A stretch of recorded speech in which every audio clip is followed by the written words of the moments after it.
심장병센터 수술실에서는 협심증 환자의 수술이 한창이다. 심장을 둘러싸고 있는 혈관이 동맥경화의 진행으로 좁아져 그물망을 이용해 혈관을 넓혀주는 이른바 스텐트 시술. 8년 전 협심증 판정을 받은 환자의 건강 기록부에서 특이한 점이 발견됐다. CRP 수치, 즉 몸속의 염증 지표가 유독 높게 나타난 것이다. 동맥경화증이 이제 시작되는 거를 저희가 이제 사실은 20세가 지나면 아주 일찍부터 사실 시작해서 이게 오랜 시간을 두고 생기는 거거든요. 그래서 아마도 그런 염증, 이런 염증도 일종의 스트레스니까 이런 것들이 혈관에 있는 안에 내피세포라고 하죠. 그게 뭐 이제 염증이 생기면은 뭐 독성, 균, 뭐 열 이런 스트레스에 의해서 그런 혈관 내막이 어떻게 보면 손상을 받게 되죠. 그러니까 혈관 내막이 손상을 받게 되면 그 다음에는 동맥경화증이 시작할 수 있어요. 우리 몸의 염증은 왜 중요할까? 2004년 타임지는 염증에 대한 특집 기사를 실었다. 염증은 외부 병원균의 침입에 대해 우리 몸을 보호하기 위해 일어나는 첫 번째 방어체계다. 하지만 이 체계가 무너져 염증 반응이 과도해지면 동맥경화나 암 등의 질환으로 연결될 수 있다. 특히 지속적인 염증, 즉 만성염증이 될 경우 알츠하이머나 심장병은 물론 여러 가지 암을 유발할 수 있다는 것이다.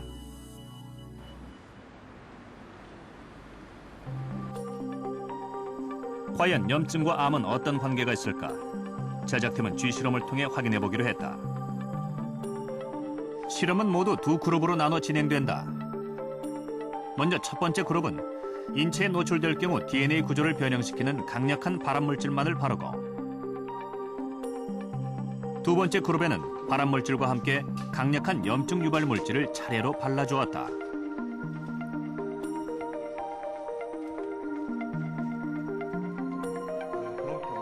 오직 발암물질만을 바른 쥐와 염증 물질을 함께 바른 쥐, 어떤 차이가 있을까?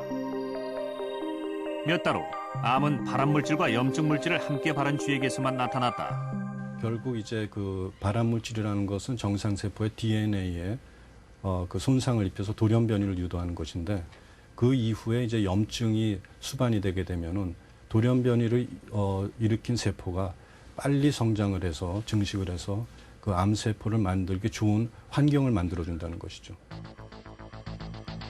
그렇다면 설탕은 몸속의 염증에 어떤 영향을 미치는 걸까? 덴마크의 한 대학 연구팀은 설탕이 염증 지표에 미치는 영향을 조사하기 위해 설탕 첨가식품을 섭취한 그룹과 설탕 대신 인공 감미료 첨가식품을 섭취한 그룹의 염증 지표를 살펴보았다. 그 결과 설탕을 섭취한 그룹의 염증 수치가 현저히 높게 나타났다. 그렇다면 설탕의 단맛을 과일로 대처하면 어떤 변화가 나타날까? 평소 단 음식을 좋아하지만 과일 섭취는 적은 6명의 실험 참가자들을 대상으로 실험을 실시했다. 글쎄 과일은 가족들이 모였을 때나 자취를 하기 때문에 그때 빼고는 거의 안 먹는 것 같아요. 보통 밥 먹고 나서 디저트로 초콜릿, 아이스크림 거의 많이 먹고요. 실험 첫 주.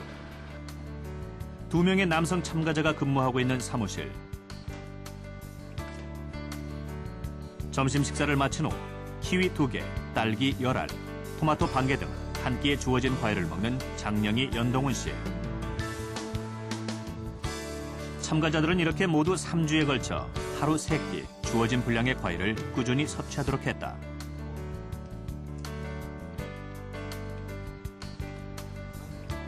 업무가 한창인 시간. 평소 설탕이 든 탄산음료를 즐겨 마셨던 장영희 씨가 집에서 준비해온 탄산이 든 생수를 마신다. 과일의 섭취와 함께 설탕을 자제해야 하는 상황. 탄산음료를 대체하는 나름의 방법을 고안한 것이다. 기존에 제가 이제 탄산음료, 이제 콜라나 사이다를 이제 많이 먹었었는데, 지금 이제 설탕을 안 먹기 위해서 또 그걸 안 먹자니 이제 먹던 습관들이 있다 보니까 대안을 찾은 게 이제 설탕이 안 들어가 있는 탄산수를 또 찾게 되죠. 근무 시간 중간 직원들이 함께하는 티타임. 모두들 커피에 설탕을 첨가하지만 참가자들은 설탕을 뺀 블랙커피를 마시고 있다. 쓰지 않아요? 처음에 썼는데 계속 먹다 보니까 괜찮아지는 것 같아요.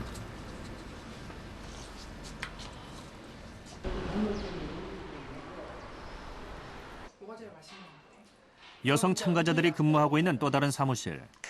실험을 시작한 지 사흘째지만 벌써부터 과일의 효능을 실감하는 참가자도 있었다. 네, 첫날에는 키위만 4개 먹고요. 바로 효과를 느꼈어요. 바로 화장실로 가고 화장실이랑 급친하게 변비도 많이 없어지고요. 이제 한 일주일 사이에 피부도 많이 좋아지고요. 3주 후 다시 만난 참가자들. 과연 이들에게는 어떤 변화가 생겼을까?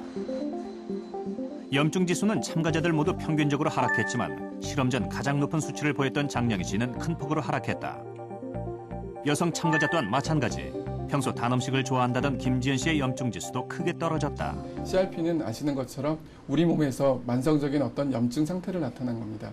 우리 몸에 이제 만성적인 염증이 생기게 되면은 그로 인해 활성산소나 여러 가지 인체에 나쁜 변화가 생길 수 있습니다. 그래서 이 CRP가 떨어졌다는 것은 결국은 우리 몸에서 그 과거에 나빠졌던 상황이 좋아졌던 상황으로 변화를 의미할 수가 있습니다. 미국 내 성인 8,300여 명을 대상으로 과일의 섭취량과 염증 지수를 연구한 논문에서도 과일을 섭취하지 않은 그룹에 비해 과일을 섭취한 그룹의 염증 지수가 낮게 나타난 것을 알 수 있다. 혈당 섭취량이 증가하는 사람의 경우 아무래도 가공식품을 많이 먹게 되고 자연식품을 덜 먹게 되는 경향이 있습니다. 그래서 이러한 전체적인 식습관이 설탕 섭취량에 과다하고 많이 연결이 되어 있기 때문에 이런 것이 그 사람의 염증 지표에 영향을 준다고 보고요. 마찬가지로 채소나 과일을 많이 섭취하는 사람들은 아무래도 설탕이나 또는 다른 정제된 식품이나 가공식품을 상대적으로 덜 먹게 되기 때문에 이러한 염증 지표인 CRP가 낮아져서 동맥경화를 예방하는 것으로 보고 있습니다. 경기도 성남시의 한 스포츠센터. 올해 75세 김진각 씨가 매일 2시간씩 운동을 한다. 70이 훌쩍 넘은 나이가 무색할 정도로 건강하지만 4년 전 그는 암 환자였다.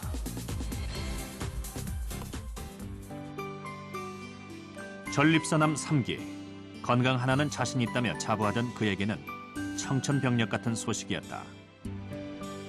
수술 받으러 간 날 참 유사한 일이었습니다.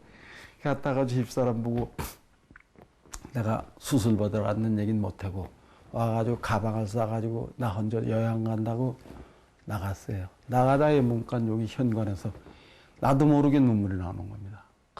자신 있게 나왔는데. 수술을 받은 지 4년째.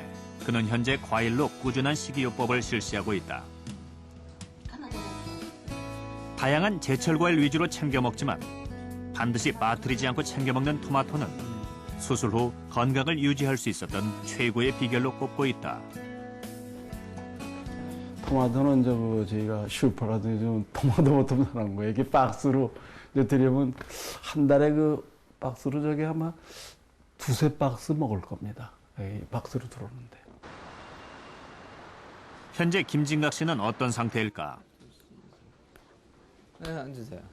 수술 이후 방사선 치료는 물론 별다른 약물 치료를 받지 않는 그는 운동요법으로 몸 상태를 조절해 나가고 있다. 사실은 3기 정도 됐었는데 방사선 치료라든지 그리고 전립선암의 진행을 알 수 있는 전립선 특이 항원의 수치 PSA도 0.01 이하로 안정적으로 유지되고 있다. 쭉 떨어져서 지금까지 이렇게 유지되고 있는 거죠.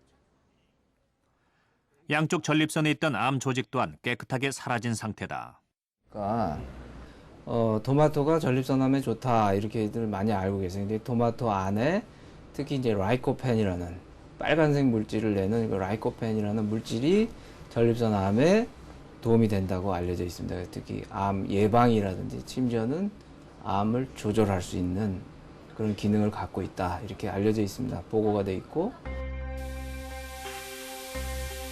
토마토 속에 들어있는 라이코펜이 체내로 들어오면 강력한 항산화 작용을 일으켜 암을 예방한다고 보고되고 있다. 항산화 작용이란 외부 자극으로 인해 변형된 활성산소가 몸 안에서 산화 작용을 일으켜 세포를 공격할 때 산화를 막아주고 세포를 보호해 각종 질병과 암을 예방시켜주는 역할을 의미한다.